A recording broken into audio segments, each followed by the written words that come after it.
God's supreme revolution. మనం సాధారణంగా ప్రత్యక్షత మనకే కలుగుతాయి అనుకుంటాం. మనకే కలుగుతాయి, గొప్ప ప్రత్యక్షతలు కలుగుతాయి. దేవుని వాక్యం చదువుతా అంటే అది నిజమే, మనకు కూడా ప్రత్యక్షత దేవుడు ఇస్తాడు.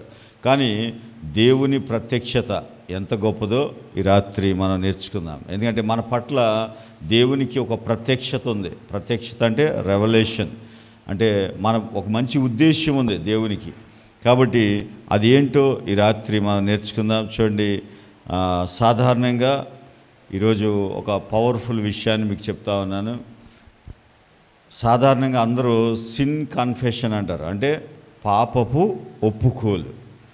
పాపపు ఒప్పుకోలు చేస్తే మనం రక్షించబడతాం అని సంఘము రాంగ్గా టీచింగ్ చేసింది.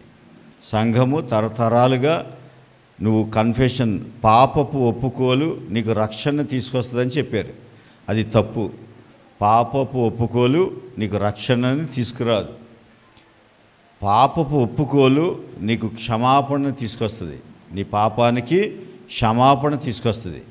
అయితే మరి నా రక్షణ సంగతి ఏంటంటే, బైబిల్ ఎక్కడ కూడా నువ్వు పాపాన్ని ఒప్పుకుంటే నువ్వు రక్షించబడతావని చెప్పలేదు.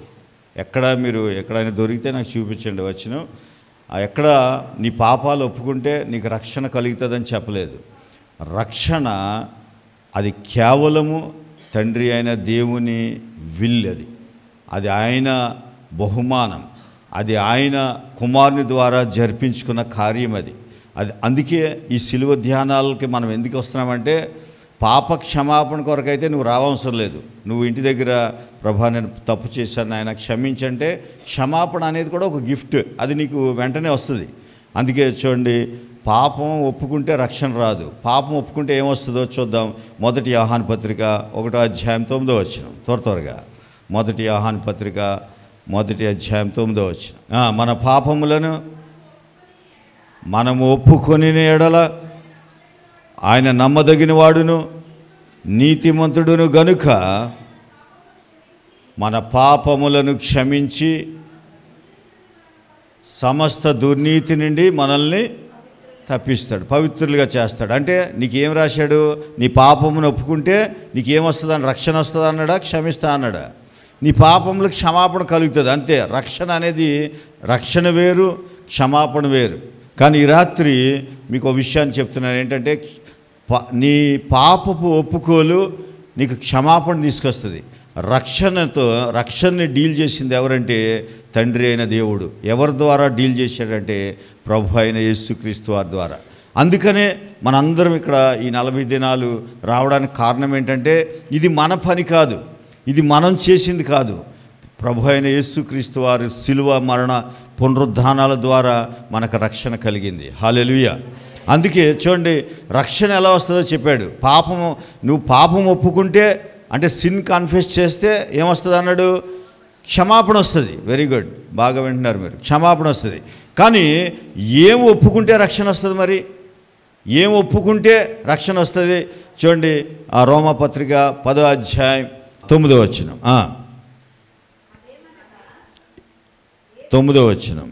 అదేమనగా, యేసు ప్రభు అని నీ నోటితో ఒప్పుకొని దేవుడు మృతులలో నుండి ఆయనను లేపెనని నీ హృదయమందు విశ్వసించిన ఎడల నీవు రక్షించబడదువు. హల్లెలూయా, హల్లెలూయా. గట్టిగా చప్పట్లు కొడదాం. ఎందుకంటే నువ్వు పాపం ఒప్పుకుంటే కాదు నీకు రక్షణ వచ్చేది. పాపం ఒప్పుకుంటే ఏమొస్తుందో చెప్పాడు, క్షమాపణ వస్తుంది. నువ్వు చేసిన తప్పుకి క్షమిస్తాడు, అది కూడా దేవుని బహుమానమే. కానీ నీకు రక్షణ రావడానికి కేవలం ఒక వ్యక్తే కారణం. ఆ కారకుడే యేసు ప్రభువారు. చాలా స్పష్టంగా చెప్తున్నాడు. చాలామంది పాపం ఒప్పుకో అంటారు. పాపం ఒప్పుకుంటే నీకే ఒరిగేదేం లేదు, క్షమించబడతావు అంతే. కానీ నీకు రక్షణ రావాలి అంటే, రక్షణ కలగాలి అంటే, రక్షణ వస్తేనే నీకు అదొక ప్యాకేజ్. రక్షణ అంటే అర్థం ఏంటంటే, దాంట్లోనే నీకు కావాల్సిన ఆరోగ్యం ఉంది, దాంట్లోనే నీకు కావాల్సిన ఆర్థిక వనరులు ఉన్నాయి, దాంట్లోనే నీకు ఏది కావాలన్నా ఆత్మీయంగా, మానసికంగా, శారీరకంగా నీకు ఏం కావాలన్నా ఆ రక్షణలోనే ఉంది. ఆ రక్షణ ఎలా వస్తుందంటే అందరూ ఏం చెప్తారంటే, నువ్వు ఎక్కడైనా ఏ చర్చిలో అయినా వినుంటావు, ఏమనంటే నీ పాపాన్ని ఒప్పుకుంటే నీకు రక్షణ వస్తుంది అంటారు. తప్పు. నీకు ఎక్కడ బైబిల్లో అలా లేదు. పాపం ఒప్పుకుంటే క్షమాపణ వస్తుంది. కానీ నువ్వు గనక ప్రభువుని కన్ఫెస్ చేస్తే, యేసు ప్రభు నీతిమంతుడని, యేసు ప్రభువారు పరిశుద్ధుడని, ఆయన శిలువ మరణ పునరుద్ధానాల్ని నువ్వు కన్ఫెస్ చేస్తే, నువ్వు ఒప్పుకోలు చేసుకుంటే, నీ హృదయంలో నమ్మకం ఉంచి నీ హృదయంలో నమ్మి, యేసు ప్రభు నా కొరకు శిలువ మీద రాణి మీద వేలాడాడు. రాత్రి మనం మాట్లాడాం. ఆయన పైకెత్తబడ్డాడు. మనిషి కుమారుడు పైకెత్తబడ్డాడు కాబట్టి నశించే విషయాలు నీ దగ్గర లేవు. ఆయన ఎత్తబడ్డాడు కాబట్టి ఈ రాత్రి దయచేసి గమనించండి. ఈ రాత్రి దేవుడు మనతో చాలా చాలా చాలా ఇది మీ ఏ సంఘంలో ఇప్పటివరకు మీరు వినుండరు. దయచేసి గమనించండి. రక్షణ అనేది యేసు ప్రభువారి కార్యం. అందుకే మనం సిలువని ఎందుకు పౌలు రాత్రి కూడా మనం జ్ఞాపకం చేసుకున్నాం. సిలువలో శక్తి ఉందని, ఆయన అతిశయిస్తాడని సిలువలో చాలా వాక్యాలు మనం నేర్చుకున్నాం. దీనికి కారణం ఏంటంటే మనం కూడా సిలువను బట్టి అతిశయించాలి. సిలువను బట్టి మనం కూడా ఎప్పుడు కూడా సిలువ తప్ప మన జీవితంలో ఇంకేమీ ఉండకూడదు. ఎందుకనంటే రక్షణ దాని ద్వారానే వచ్చింది. నువ్వు ఏం ఒప్పుకుంటే రక్షణ వస్తుందంటే పాపాలు ఒప్పుకుంటే కాదు. యేసు ప్రభు అని చదవండి ఒకసారి. ఆయన ప్రభు అని, దేవుడు మృతుల్లో నుండి అంటే ఆయన సిలువలో మరణించాడని, ఆయన అంటే సిలువ మరణ పునరుద్ధానాల్ని ఈ మూడు ఒప్పుకుంటే నీకేమొస్తుంది? అంతేనా? పాపం ఒప్పుకుంటే వస్తుందా? పాపం ఒప్పుకుంటే రాదు. అందుకని ఈ రాత్రి చాలా బలమైన మాటను మీకు చెప్తున్నాను. యేసు ప్రభు సిలువ మరణ పునరుద్ధానాల్ని నువ్వు ఒప్పుకుంటూ ఉండాలి. నీ జీవితంలో నీ ఒప్పుకోలు ఏమై ఉండాలంటే, నీ పాపాలు కాదు ఒప్పుకోలు. నీ ఒప్పుకోలు ఏమై ఉండాలంటే, చూడండి బైబిల్లో మీరు ఎక్కడైనా చదవండి, యేసుని నువ్వు అంగీకరించాలి. యేసుని మృతుల్లో లేపాడని నువ్వు అంగీకరించాలి. ఆయన సిలువ మరణం పొందాడని నీ కొరకు నా కొరకు మన ఒప్పుకోలు అయి ఉండాలి. అది మన ఒప్పుకోలు అయి ఉంటే రక్షణ ఆటోమేటిక్గా వచ్చేస్తుంది నీకు. యేసు ప్రభు వారు డీల్ చేసింది రక్షణని ఎలా డీల్ చేశారంటే, దానికి ఒక విధానం ఉంది. ఆ డీల్ చేసిన విధానమే సిలువ ద్వారా మనతో డీల్ చేశారు. నీకు రక్షణ నువ్వేం చేసినా రాదు. రక్షణ మనం అనుకుంటాం, రక్షణ నేను పాపాలు ఒప్పుకుని దేవుని దగ్గర పశ్చాత్తాపడితే నీకు రక్షణ రాదు. నీకేం వస్తుంది అంటే క్షమాపణ వస్తుంది. దయచేసి గమనిద్దాం. చూడండి, అందుకే యేసు ప్రభు అని నీ నోటితో ఒప్పుకోవాలి. అయితే ఎందుకు ఇలా జరిగింది అని అంటే, యేసు ప్రభు వారు ఎందుకు మరణించాల్సి వచ్చిందంటే, మీరు చాలా జాగ్రత్తగా గమనించాలి. ఇది మీకు అర్థమవుతుందో నాకు తెలీదు. కానీ మన చెట్లలో ఉండే ఒక జీవం ఉంది. దాన్ని ఏమంటారంటే బయో అంటారు. బయో అనే అదొక లైఫ్. దాని లైఫ్ బయో అనే ఒక పదం అది. అలాగే ఈ మన జంతువుల్లో ఉండేది సుకే అనే ఒక జీవం ఉంటుంది. అలాగే దాంట్లోదే మనకు కూడా కొంత ఉంటుంది, కొంత ప్రభావం మన మీద కూడా ఉంటుంది. అందుకే చూడండి, ఎలకల మీద రీసెర్చ్ చేస్తూ ఉంటారు. మనిషికి ఎలకకి సంబంధం ఉందంటారు. అంటే దాని అర్థం ఏంటంటే అందులో ఉన్న లైఫ్ మనకు కూడా కొంత ఉంది. కానీ యేసు ప్రభువారు యోహాను సువార్త 10:10లో ఏం చెప్తారంటే, నా జీవం ఇస్తా అంటాడు. దాన్నే సోయే లైఫ్ అంటారు. అంటే ఇంగ్లీష్లో ఆ జోయే లైఫ్ అనేది ఉంటుంది. అంటే ఆ లైఫ్ దేవునిలో ఉన్న జీవము నీలో ఇవ్వడానికి యేసు ప్రభువారు వచ్చారు. హల్లెలూయా, గట్టిగా చప్పట్లు కొడదాం.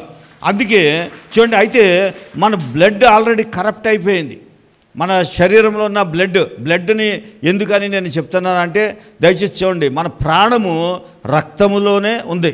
రక్తంలో మన ప్రాణం ఉంది. చూడండి, మీరు ఆ లేవి కాండం తీయండి ఒకసారి. 17:11 చూడండి ఒకసారి. 17:11 రక్తము దేహమునకు ప్రాణము. చాలు. రక్తం ఏంటి? ఆ రక్తము ఆదాము అవిధేయతను బట్టి కరప్ట్ అయిపోయింది. అంటే అది పాడైపోయింది, దేవునికి విరోధంగా మారిపోయింది. ఇప్పుడు దాన్ని బాగు చేయాలంటే బలి అర్పణ కంపల్సరీ కావాలి. అందుకే ఆదాము తప్పు చేస్తే ఆయన అక్కడ వాక్యంలో ఉంటుంది, చర్మపు చొక్కాయలను తెచ్చి వారికి ఏం చేశాడు? తొడిగాడు అన్నారు. అంటే చర్మపు చొక్కాయలు ఎక్కడి నుంచి వచ్చాయి అంటే మీరు అనుకోవచ్చు, అక్కడ రాయలేదు కదండి అంటే మనకు కొన్ని రాసి ఉండవు. కానీ చర్మపు చొక్కాయలు ఎక్కడి నుంచి వచ్చాయి? ఏదైనా జంతువుని చంపితేనే చర్మపు చొక్కాయలు వస్తాయి. కాబట్టి బలి అర్పణ జరిగింది. రక్తము లేకుండా ఏ వ్యక్తి రక్షించబడ్డాడు. అలా అని ఏం చేశారంటే పాత నిబంధన అంతా రక్తమే, రక్తాన్ని ప్రవహింపజేశారు. చూడండి హెబ్రీ పత్రిక 10వ అధ్యాయం మొదటి 2 వచనాలు చదువుదాం. ఛాయ మనం ఆల్రెడీ కాన్ఫరెన్స్లో మాట్లాడుకున్నాం. It is shadow. నిజస్వరూపం అంటే ఒరిజినల్ కాదు, అది కాదు గనుక అంటే అది ఒరిజినల్ కాదు కాబట్టి ఏమంటున్నాడంటే ఆ యాజకులు ఏటేటా ఎడతెగకుండా అర్పించు ఒక్కటే విధమైన బలులు వాటికి తెచ్చు వారికి అంటే సంపూర్ణ సిద్ధి కలిగి, ఒకవేళ సంపూర్ణత అందులో ఉంటే యేసు ప్రభు బలి అర్పణ అవసరం లేదు. సంపూర్ణత లేదు కాబట్టి యేసు ప్రభువారు శరీరధారిగా భూమి మీదకి వచ్చారు. ఇప్పుడు ఆయన రక్తము ఉంటేనే కానీ మనం చూడండి 9వ అధ్యాయం 22వ వచనం చదవండి. అదే హెబ్రీ పత్రిక 9:22 ఆ పైనే ఉంటుంది. మరియు ధర్మశాస్త్ర ప్రకారము సమస్త వస్తువులను శుద్ధి చేయబడుననియు రక్తము చిందింపకుండా పాప క్షమాపణ కలుగదనియు సామాన్యంగా చెప్పవచ్చు. అంటే ఇది మామూలుగా చెప్పవచ్చు. అందుకే యేసు ప్రభువారు వచ్చారు. ఇప్పుడు 10:2 చదువుతాం చూడండి ఆ కింద. అలాగూ అంటే అది సంపూర్ణతని కలుగు చేస్తే అలాగూ చేయగలిగిన ఎడల శుద్ధపరచబడిన తరువాత వారి మనస్సాక్షికి ఇక నువ్వు ఉండదు కనుక అంటే వాటిని అర్పించడం మానేయాలి కదా. ఒకవేళ అందులో సంపూర్ణ సిద్ధి ఉంటే, నువ్వు పరిశుద్ధపరచబడితే, నీకు రక్షణ కలిగితే ఈ ఏటాటా బలులు అర్పించే సిస్టమ్ ఆగిపోవాలి కదా.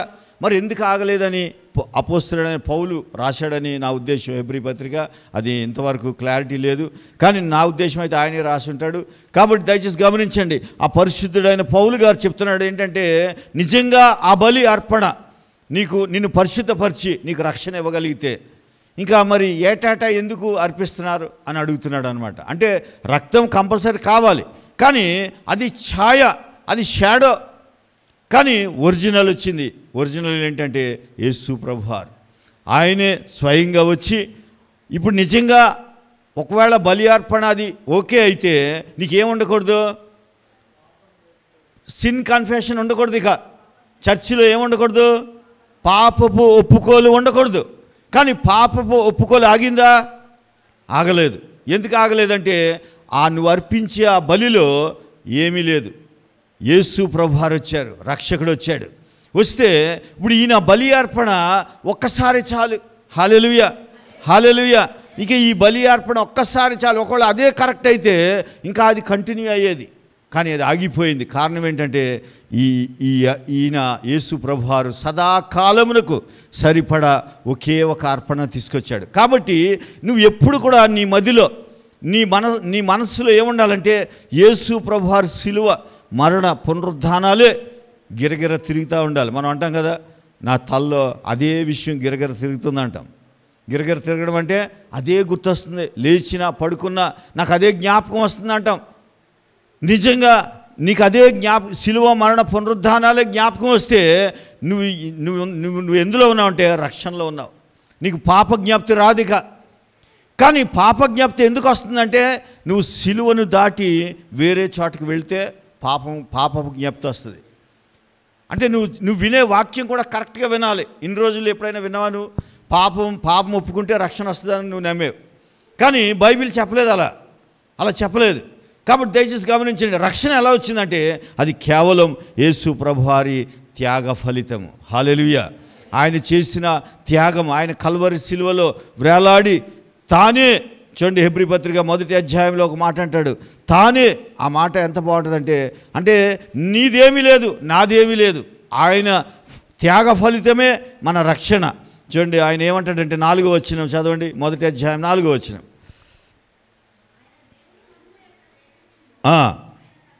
తత్వం యొక్క మూర్తిమంతమునై ఉండి తన మహత్తు గల మాట చేత సమస్తమును నిర్వహించుచు పాపముల విషయములో, జాగ్రత్తగా అండర్లైన్ చేసుకోండి, పాపముల విషయములో శుద్ధీకరణము తానే చేశాడా? మనల్ని కూడా చేయమన్నాడా? తానే చేశాడు. హల్లెలూయా. యేసు ప్రభువారే చేశారు. అందుకే రక్షణ నీది నాది కాదు. లేకపోతే ఏదో ఒక జంతువు బలిస్తే వచ్చేది కాదు రక్షణ. రక్షణ చాలా విలువైంది, చాలా వాల్యుబుల్ అది. అందుకే ఆయన రెవల్యూషన్, దేవుని యొక్క ప్రత్యక్షత అది. ఆయన కుమారుని పంపించి ఆయన తన మహత్తు గల మాట చేత సమస్తమును జరిగిస్తా ఏం చేశాడంటే పాపముల విషయంలో శుద్ధీకరణము తానే చేశాడు. నీది నాది కాదు. అందుకే ఈ శిలువ ధ్యానాలు. మీరు అనుకోవచ్చు ఆచార ప్రకారంగా పెట్టారా పాస్టర్ గారు అంటే కాదు. ఇది ఎవరైతే జ్ఞాపకం ఉంచుకుంటారో ఈ రక్షణ నీకు ఎలా వచ్చిందంటే తానే చేశాడు అంతా. మనదేమీ లేదు. మనదేదైనా ఉందంటే మనం పాపం చేస్తే ఒప్పుకుంటా, కన్ఫెషన్ చేస్తాం, సిన్ కన్ఫెషన్ చేస్తే నీకు క్షమాపణ వస్తుంది అంతే. రక్షణ రాదు. రక్షణ అది వేరు. రక్షణ చాలా విలువైంది. రక్షణ చాలా భాగ్యం అది. ఆయన తానే మన పాపాలకి శుద్ధీకరణం చేశాడు. చూడండి, మనం ఒకప్పుడు దారి తప్పిపోయిన వారం. మనం రక్షించుకోలేం. ఏ వ్యక్తి కూడా తనకు తానే రక్షించుకోలేడు, తనకు తానే బాగు చేసుకోలేడు. రక్షణ ఒక్కసారి నీ జీవితంలోకి ఎంటర్ అయితే నీ జీవితాన్ని నువ్వు బాగు చేసుకునే అవసరం లేదు. నీ జీవితాన్ని యేసయ్యే బాగు చేస్తాడు. హల్లెలూయా, హల్లెలూయా. నిజంగా చెప్తున్నాను, యేసయ్య ఒక్కసారి ఆ రక్షణ నీలోనికి ఎంటర్ అయితే ఎన్ని గొప్ప కార్యాలు జరుగుతాయంటే నీదంటూ ఏముండదు. అప్పుడు ఆయనే నీతో జరిపిస్తూ ఉంటాడు. రక్షణ లేనంతకాలం ఏం జరుగుతుందంటే నువ్వే కష్టపడాలి, నువ్వే అన్నీ చేసుకోవాలి, నీ కష్టాలు నువ్వే తీర్చుకోవాలి, నీ బాధలు నువ్వే పడాలి. కానీ ఎప్పుడైతే రక్షణ తీసుకుంటావో, ఆ రక్షణ అంటే యేసు ప్రభువారి త్యాగ ఫలితము. ఆ పాపాలకి శుద్ధీకరణము ఆయనే చేశాడు. చూడండి, ఒకప్పుడు మనం దారి తప్పిపోయాం. చూడండి, యెషయా గ్రంథం 53:6 చదవండి ఒకసారి. మనం అందరం ఏమైపోయాం? గొర్రెల వలె త్రోవ తప్పిపోతిమి. గొర్రెకున్న గుణం ఏంటంటే ఒకసారి అది దారి తప్పిందనుకో మళ్ళీ వెనక రావడం తెలియదు దానికి. నిజంగానే మనం చాలా తెలివైన వాళ్ళు అనుకుంటాం మనం కదా. మనం ఏమనుకుంటాం అంటే మనకు ఎవరి కాళ్ళే అనుకుంటాం, నేను చాలా తెలివైన వాడిని, నాకు అన్నీ తెలుసు, నేను చాలా జ్ఞానవంతుని అనుకుంటాం. కానీ వాక్యం ఏం చెప్తుందంటే నువ్వు గొర్రె లాంటి వాడివి. యేసు ప్రభువారు ఊరికినే చెప్పలే. నువ్వు ఒక్కసారి దారి తప్పితే మరలా తిరిగి దారి తప్పడం అంటే మీరేమనుకుంటున్నారంటే మా ఇంటి అడ్రస్ తప్పితే అనుకుంటున్నారు. ఇంటి అడ్రస్ కాదు. నీ జీవితంలో నువ్వు ఏదైనా తప్పు మార్గంలో వెళితే మళ్ళీ రిటర్న్ రాలేవు. ఎవరు తీసుకురావాలంటే కాపరి తీసుకురావాలి. ఆ గొప్ప కాపరి యేసు ప్రభువారు. హల్లెలూయా. ఆ శిలువ త్యాగం ఎందుకనంటే దారి తప్పిపోయిన నిన్ను రైట్ వేలో నడిపించడానికి. అది నువ్వు చేసుకోలేవు. నీకు ఎంతో తెలివితేటలు ఉండొచ్చు, నువ్వు ఎంతగానో చదువుకుని ఉండొచ్చు, లేకపోతే చదువు లేకపోయి ఉండొచ్చు. కానీ నువ్వు అనుకుంటావు నా జ్ఞానంతో నేను ఏదో చేసుకోగలను అనుకుంటావు. ఏమి చేయలేం. అది కరోనాలో ప్రూఫ్ అయిపోయింది అందరికీ. ఏమీ చేయలేదు. సైంటిస్ట్ కాదు కదా, డాక్టర్ కాదు కదా, ఎవడు ఏం చేయలేడు టైం వచ్చినప్పుడు. అందుకే ఒకే వ్యక్తి ఉన్నాడు. ఆయన మనల్ని నిందించట్లే, తప్పు చేసామని మనల్ని ఎప్పుడు కూడా మీరు సువార్త అంటే గాస్పల్ అనేది చర్చికి ఇంకా అందలేదు. గాస్పల్ అంటే అర్థం ఏంటంటే సువార్త, మంచి వార్త. ఎప్పుడు కూడా జ్ఞాపకం పెట్టుకోండి, మంచి వార్త చాటించి మంచి ఫలితాల కోసం ఎదురు చూడాలి. కానీ మనం ఏం చేస్తామంటే చెడ్డ వార్తను చాటి మంచి ఫలితాలు ఎదురు చూస్తాం. మీ దగ్గర నుంచి నేను మంచి ఫలితాలు ఎప్పుడు చూడాలి? మంచి వార్త చెప్పి. కానీ నేను చెడ్డ వార్త చెప్పి నీ పాపిస్తోడా అని నీ నుంచి నీతిని కోరుకుంటే ఎక్కడి నుంచి వస్తుంది? యేసయ్య ద్వారా నీతిమంతుడు నువ్వు అంటే నీలోంచి నీతి ఫలాలు వస్తాయి. హల్లెలూయా. కాబట్టి ఈ సంఘంలో ఎప్పుడు కూడా యేసు ప్రభువుని బట్టి యేసు ప్రభువే మనల్ని నిందించలేదు. ఆయన ఏమన్నాడు? మనం తప్పులు చేశాం, దాన్ని ఏమన్నాడు ఆయన? గొర్రెల వలె త్రోవ తప్పిపోతిమి. మనలో ప్రతివాడును తనకిష్టమైన త్రోవకి వెళ్ళిపోయాడు. అంటే మన ఇష్టానుసారంగా బ్రతుకుతున్నాం. మనకి ఒక దారి తెన్ని లేదు. అంటే మన లైఫ్ స్టైల్లో అనేక మిస్టేక్లు ఉన్నాయి. కానీ దేవుడు ఎక్కడ వాటిని ఫైండ్ అవుట్ చేయలేదు. మనం అనుకుంటాం పాపాన్ని వెతుకుతాడు దేవుడు అని. నేను చాలాసార్లు చెప్పాను, నీతిని వెంటాడే దేవుడు మన దేవుడు. హల్లెలూయా. హల్లెలూయా. పాపాన్ని వెంటాడే దేవుడు కాదు. మన దేవుడు ప్రేమ గలవాడు అంటావు, మనం ఈ నోటితోనే ప్రేమ గలవాడు అంటావు, అప్పుడే అంటావు నా పాపాన్ని దేవుడు ముత్తేసాడు నన్ను అంటావు. అరే ఆ ప్రేమ నీకు ఏం అర్థమైంది? ఆయన నిన్ను నిజంగా మొత్తాలంటే క్షణం పట్టదు ఆయనకి. ఆయన ప్రేమ గలవాడు కాబట్టి నీలో నీతిని వెంటాడతాడు ఆయన, పాపాన్ని కాదు ఆయన వెంటాడేది. దయచేసి గమనిద్దాం, చూడండి, చదవండి. ఇప్పుడు గొర్రెలు త్రోవ తప్పిపోయినాయి, ఎవరికి మట్టికి వాళ్ళు ఎలా జీవిస్తున్నారట? ఒక్కొక్కసారి ముందుకు చదవడమ్మా. తనకిష్టమైన, అంటే మనమందరము గొర్రెల వలె త్రోవ తప్పిపోతిమి, మనలో ప్రతివాడును తనకిష్టమైన త్రోవకు తొలిగాను. ఇప్పుడు మనం చాలాసార్లు బాధపడతాం మన జీవితంలో, నేను ఈ తప్పు చేయకుండా ఉండాల్సింది, నా జీవితము బాగుండేది, నేను పొరపాటున ఈయన పెళ్లి చేసుకున్నాను, లేకపోతే పొరపాటున ఈమెను పెళ్లి చేసుకున్నాను, లేకపోతే పొరపాటున ఇలాంటి తప్పు చేశాను, లేకపోతే నా బిడ్డకి ఇలా చేయకుండా ఉండాల్సింది, నా బిడ్డని ఇలా చదివించాల్సి ఉండాల్సింది, లేకపోతే నా బిడ్డని ఇంకొకటి చేయాల్సింది, ఏదో ఒకటి అనుకుంటాం, ఇలా చేయకుండా ఉండాలి అని అనుకుంటాం. కానీ చేసేసాం. అక్కడ అదే చెప్తున్నాడు, నువ్వు త్రోవ తప్పిపోయావు. తర్వాత ఏమంటున్నాడంటే మనలో ప్రతివాడు తనకిష్టం వచ్చినట్టుగా చేసేసాం. చేసిన తర్వాత ఇప్పుడు దాన్ని బాగు చేయాలి. నీ వల్ల కాదు, నా వల్ల కాదు. బాగు చేయడం మనకు చేత కాదు. మనిషికి ఏం తెలుసు అంటే తప్పు చేయడం తెలుసు, బాగు చేయడం తెలియదు. ఒకవేళ బాగు చేయడం తెలిస్తే చర్చ అవసరం లేదు, నీ దగ్గరికి బోల్డ్ మంది వస్తారు. చర్చ ఎందుకు కావాలంటే ప్రభు అయిన యేసుక్రీస్తు వారి శిలువ మరణ పునరుద్ధానాలు, ఇదే నిన్ను బాగు చేసేది. జ్ఞాపకం పెట్టుకోండి. ఇది తప్ప నీ జీవితంలో నువ్వు బాగుపడాలంటే వేరే ఆధారమే లేదు. నువ్వు బాగుపడాలని ఈ రాత్రి ఎంతమంది వచ్చారో నాకు తెలియదు, మీలో ఏ సమస్యలున్నాయో నాకు తెలియదు, కానీ నువ్వు బాగుపడడానికి ఆధారం ఏంటంటే ఆయన చెప్తున్నాడు, తప్పులు మనం చేశాం, త్రోవ మనం తప్పిపోయాం, కానీ మనకి ఇష్టం వచ్చినట్టుగా మనం ప్రవర్తించాం. కానీ దేవుని సిస్టమ్ చూడండి, ఆయన ఎలా డీల్ చేశాడు అంటే రక్షణని ఎలా తీసుకొచ్చాడు చూడండి. ఎలా తీసుకొచ్చాడంటే అక్కడ మీరు అనుకోవచ్చు, మరి త్రోవ తప్పిపోతే నాకు ఇష్టం వచ్చినట్లు నేను ప్రవర్తిస్తే పాపక్షమాపణ కదా నేను చెప్పాలి. మీకు సంఘంలో అలా చెప్పుంటారు, ఇప్పుడు ఇదివరకు ఎప్పుడైనా వినుంటారు మీరు, ఏమని, నేను పాపాలు ఒప్పుకోవాలి కదా అని మీరు అనుకుంటారు. కానీ వాక్యంలో ఏం చెప్తున్నాడంటే నువ్వు త్రోవ తప్పిపోయావు, నువ్వు చేయకూడని పనులు చేసేసావు, కానీ నిన్ను పాపం ఒప్పుకోమని చెప్పలేదు ఆయన. ఆయన ఏమన్నాడంటే యెహోవా, అంటే ఈరోజు ఆయన రెవల్యూషన్ ఎలా ఉందో నేను మీకు చెప్తున్నా. ఆయన ప్రత్యక్షత, దేవుని ప్రత్యక్షత మన పట్ల ఎలా ఉందో చెప్తున్నాను చూడండి. యెహోవా మన అందరి దోషమును అతని మీద మోపాను. హల్లెలూయా, హల్లెలూయా. నీ దోషం అంతా ఎవరి మీద ఉంది ఇప్పుడు? అంతేనా? నీ దోషాన్ని నిన్ను ఒప్పుకోమన్నాడా? అలా అంటే మీరు బయటికి వెళ్ళేలా చెప్పొచ్చేమో, పాస్టర్ గారు పాపాలు ఒప్పుకోకూడదు అన్నారని. ఒప్పుకోవద్దు అంటలే, ఒప్పుకుంటే ఏమొస్తుందని చెప్పాను మీకు, క్షమాపణ వస్తుంది, కానీ రక్షణ రాదు. రక్షణ కార్యం ఎలా చేశాడంటే ఆయన ప్రత్యక్షత ఏంటంటే తండ్రి అయిన దేవుని ప్రత్యక్షత, కుమారుని పంపించి తానే ఆ పాపములకు ప్రాయశ్చిత్తం చేసి ఒకే ఒక అర్పణ ద్వారా మనకు రక్షణ అనుగ్రహించాడు. ఆ రక్షణ కార్యాన్ని ఎలా చేశాడంటే యెహోవా మనందరి దోషమును అతని మీద మోపాను. అతడు దౌర్జన్యమును నొందెను, బాధింపబడినను అతను నోరు తెరవలేదు. ఇందాక పాట పాడామేమని, నోరు తెరవలేదా ఏ ప్రేమ, పాడండి.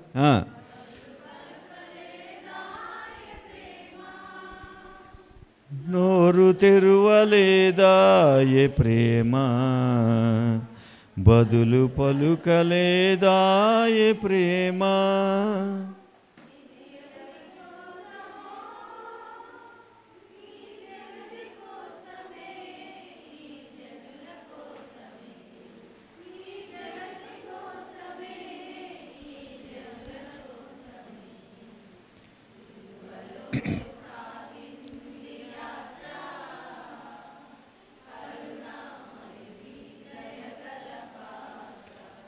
దయచేసి గమనించండి. ఈ 53వ యెషయా గ్రంథాన్ని, ఈ సిలువ ధ్యానాలంతా ఈ సంవత్సరం అంతా మీరు చదువుకుంటే ఎక్కడ కూడా మీరు గమనించండి, మనము మతంలో ఉన్న విషయాలు చాలా ఎక్కువగా విని మనము నిజంగా మొదటి స్థితి కంటే కడపటి స్థితి ఇంకా పాడైపోయింది.